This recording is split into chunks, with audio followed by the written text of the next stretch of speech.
Hi students, this is Mr. Matthews, and I am on Canvas right now. By now you should all have access to our STEM biology site, and so I'm going to take a few minutes to take you through our site and to show you where the science fair information is. So if you click on STEM Biology 1819, you'll come to our homepage. On the homepage you can see my contact information, best time to reach me, office hours, my email, how to follow me on social media. You'll also see a bunch of buttons here that you can click with our syllabus, where to find online textbook information. That includes the actual site itself and the username and password that you'll be using, class calendar, SLO review, and then all of the documents that we'll be using throughout the course of each of these 4 units.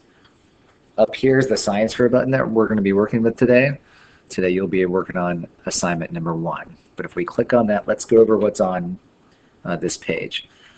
First thing you see are the important due dates, right?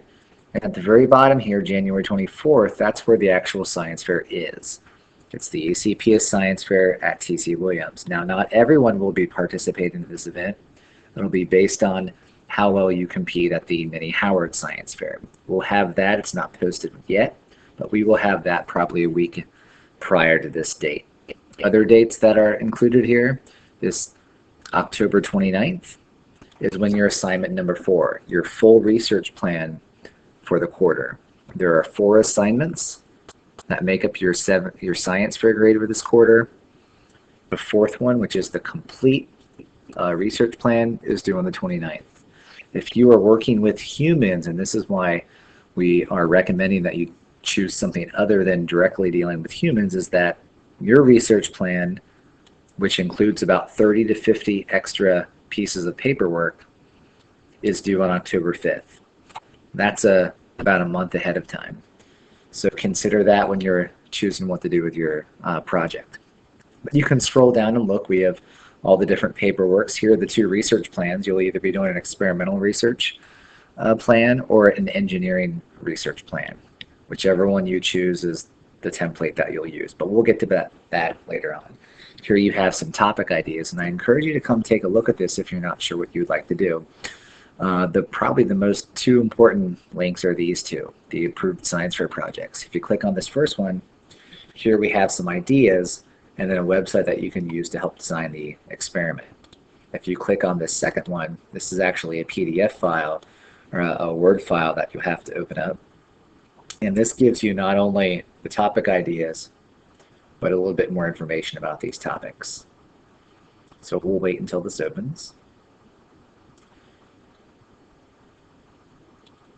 And as we scroll down here, we can see there's some other documents that help you with experimental design.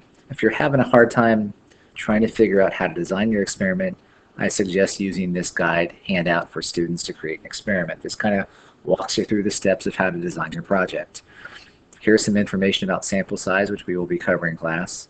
But again, I want to go back to this other document, the approved science fair ideas, which again just gives you a little bit more in depth of what different topics you can choose. Here's some good sports ones if you like sports. Here's some ones about rust, some flight, some pumps, and here are just some other questions that you might want to answer.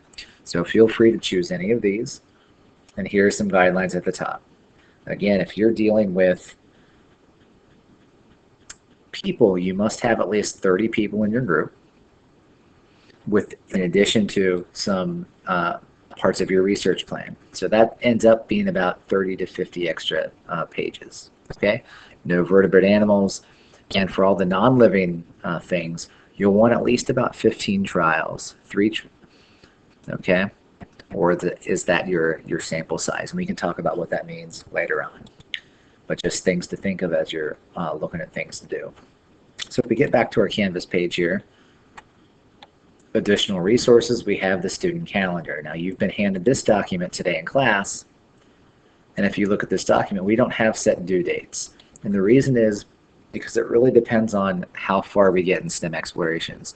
We made a promise to you that we'd give you a lot of time in class to do a lot of the research, a lot of the writing, and a lot of the planning in class. So we don't have set due dates yet, but we will. Some of the due dates are preset. We don't have options with moving those. So please keep in mind with these due dates. And again, at the very end, we'll be having our Science Fair at Mini Howard sometime around that date in order to get you ready for the Thursday, January 24th science fair at King Street. If you need help with your science fair project, here's a really good resources that we've set up for you. We actually have professionals that are coming in and helping students with their projects, either just helping you with your topics, helping you with your design, helping you with your data analysis, and they come in pretty regularly. Right now we have 4 weeks scheduled after school during the week, and if you'd like to sign up, just go to this Google form. Starting in October, we'll be holding Saturday sessions in the morning for the professionals to come in and to help our students. It was a really good opportunity for our students last year, and those that actually came, some of them came once, some of them came twice, some of them came for all of them.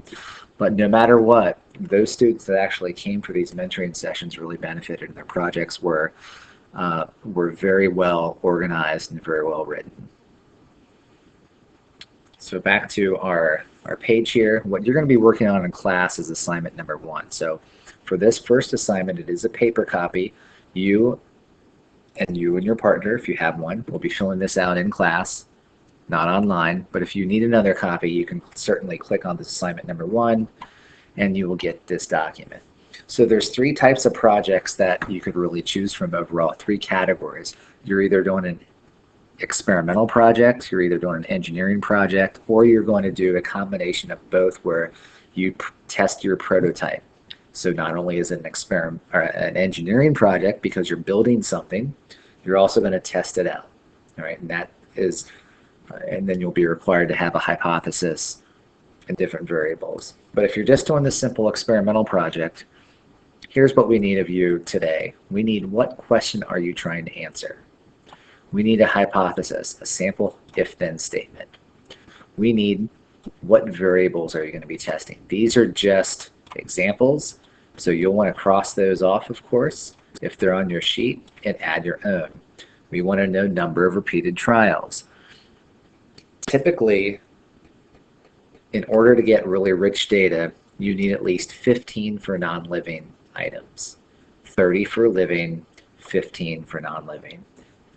So for right now, I should see the number 15 for all of these if you're doing an experimental, or if you're going to grow plants, then you need about 30. We can talk about how to set that up, but those numbers should be pretty consistent.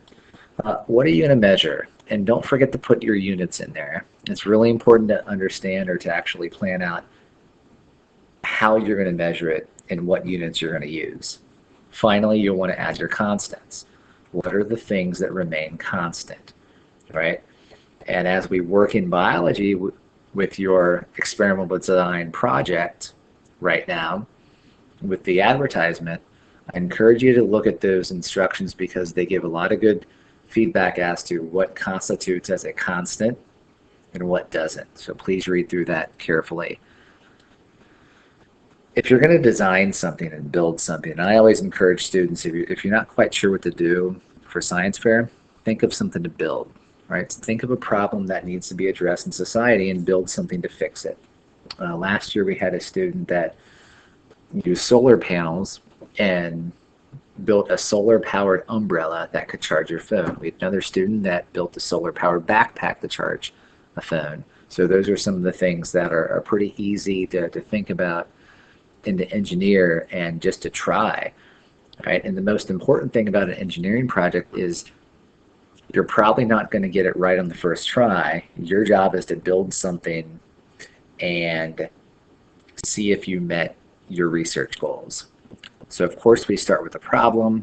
We want to know what the current research is, what are some limitations, and then here are your goals and criteria. What is it that you're trying to accomplish by building your prototype? And we need, at a bare minimum, 3 to 7 goals, and then how you would measure those goals over here. And that's really it, okay, for the research design project. When we get into some of the other aspects of the project, we'll get a little more detail, but for now we just want to know the problem, how's the problem currently being solved, or some limitations, then your goals and measurement. Some of you might want to actually build something and then do an experiment while using your prototype, and that's fine. That's just a combination one. So what we'll need, again, we will need your, what problem are you trying to address? We'll need your 3 to 7 goals and how you're going to measure those goals. And then for the testing part, here we go down, oops, scroll, goals and criteria measurements, sorry about that. We want to know what it is you want to test. So we'll look at your hypothesis. We'll need to know what variables you're going to manipulate, and maybe it's just simple as iteration 1, 2, 3, 4. And an iteration is a different trial that is used, some manipulation you make on your product to make it better. Maybe in iteration 1, you have a certain style and you learn something after your data, and so you rebuild it or add or subtract something in iteration 2. So maybe you have multiple iterations that you're going to plan on with your product and test and measure, and then see if what you did made a difference in comparison with your hypothesis. So here's the document that you're going to fill out again. There's one of 3 options, and if you have any questions, you can certainly see Mr. Matthews. But this is the first step in actually designing your project and then writing your paper. Because in science fair, how research really goes is that you design a project, you write a paper, and then you present it. So right now we're just in the planning stages. We just want you to pick a topic and start working on a design. And this is the first step, assignment number 1. Please turn this in at the end of class. And if you have any questions, please see Mr. Matthews. Don't forget to put your name and your partner's name on this document and the periods that the 2 of you are in if you're working with someone outside your period.